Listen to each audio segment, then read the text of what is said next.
Assalamualaikum warahmatullahi wabarakatuh. Halo sahabat anggrek, jumpa lagi dengan channel Arsicit. Dalam video kita kali ini kita akan membahas tentang episode yang ke-9 ya, tentang pembibitan anggrek yang masih kecil. Seperti biasa, sebelum lanjut ke videonya, jangan lupa subscribe bagi yang belum dan tekan loncengnya agar tidak ketinggalan info perawatan anggrek berikutnya.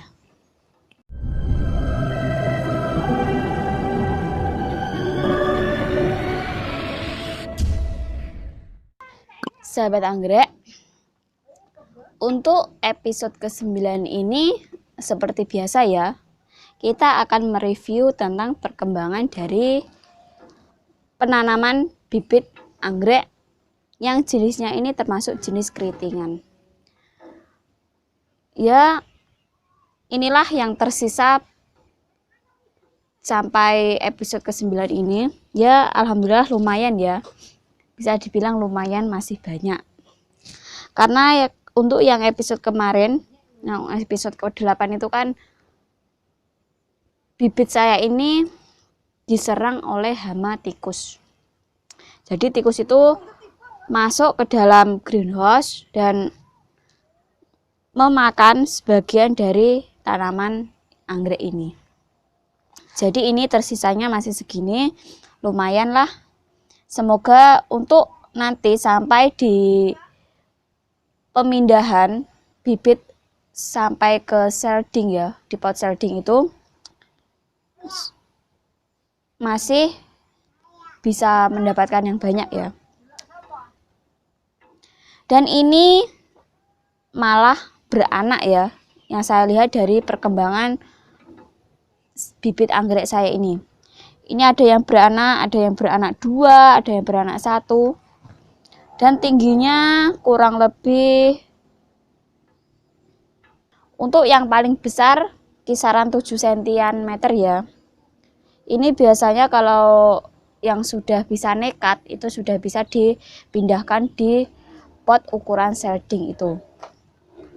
Tetapi untuk saya ini belum saya pindah ya, nanti mungkin kurang 3 episode lagi ya, atau kurang 2 episode lagi nanti saya akan pindah ke pot ukuran seeding tersebut. Dan ini untuk daunnya sudah mulai agak mengeras atau tebal ya, dibandingkan dengan sebelumnya, karena mungkin sudah umurnya sudah cukup atau sudah bertambah umur, dia daunnya mulai mengeras. Dan ini untuk pupuknya ya, seperti biasa ya, untuk pupuk ya, pupuk daun atau pupuk pertumbuhan buat si anggrek itu harus penting juga untuk memberikan nutrisi kepada si anggrek tersebut. Dan jangan lupa fungisidanya tetap dikasih ya, walaupun ini masih baby dan juga ditempatkan di greenhouse, tetapi harus tetap dikasihkan fungisida tersebut. Kan biasanya kasih fungisida itu rata-rata itu pada yang di luar ya, atau yang terkena hujan atau terkena sinar matahari. Tetapi kalau di kebun atau yang di dalam greenhouse tetap dikasih fungisida yang rutin juga.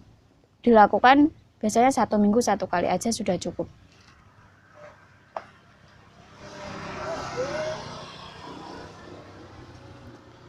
Agar kenapa diberikan nutrisi dan fungisida, biar daun serta batangnya itu bisa tumbuh dengan baik ya, bisa tampak hijau dan tidak agak kekuningan. Mungkin saya kan juga belum pernah pembibitan ya, ini baru yang pertama kali yang saya lakukan sendiri. Ini dalam episode ke-9 ini pertumbuhannya ya segini aja ya. Mungkin sahabat anggrek sudah berpengalaman atau sudah bermaster, mungkin anggrek saya ini bisa dibilang normal atau tidak ya. Saya juga ingin menggali informasi dari sahabat anggrek. Terima kasih sudah menyimak video kita kali ini. Jangan lupa tekan subscribe, like, share, dan komen, dan nantikan video selanjutnya. Terima kasih.